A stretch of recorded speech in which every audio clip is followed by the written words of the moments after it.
అందుకనే జన సైనికులకి, జనసేన మద్దతుదారులకి, నాయకులకి కూటమి అభ్యర్థుల్ని గెలిపించుకుందాం, భారీ మెజారిటీతో గెలిపించుకుందాం. జగన్ పరిపాలనని ఇక్కడితోటి అంతమొందిద్దామని మీ అందరూ నడుం బిగించి, పిడికిలు బిగించి మన కూటమిని గెలిపించుకుందాం.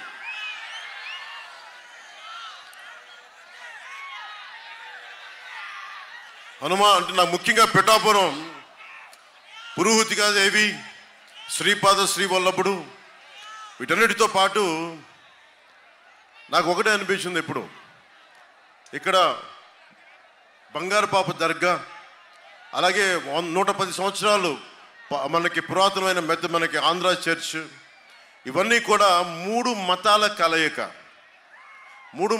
కలయిక నాకు ఇక్కడ ఇచ్చింది.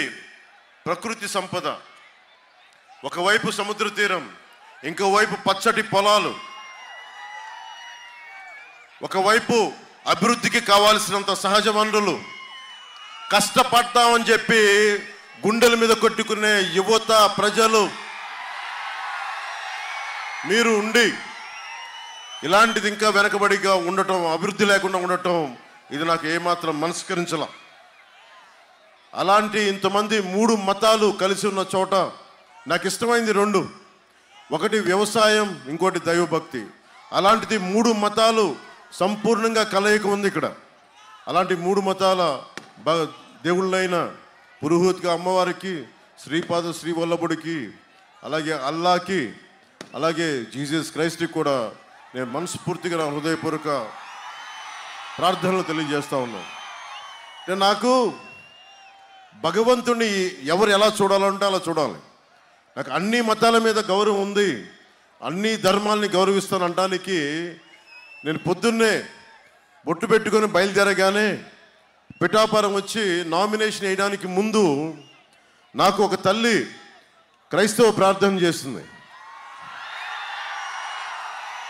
ఆ క్రైస్తవ ప్రార్థన ఎప్పుడైనా నా భార్య దగ్గర వింటాను. ఈ మాట నా భార్య ప్రార్థన చేసేటప్పుడు వింటూ ఉంటాను.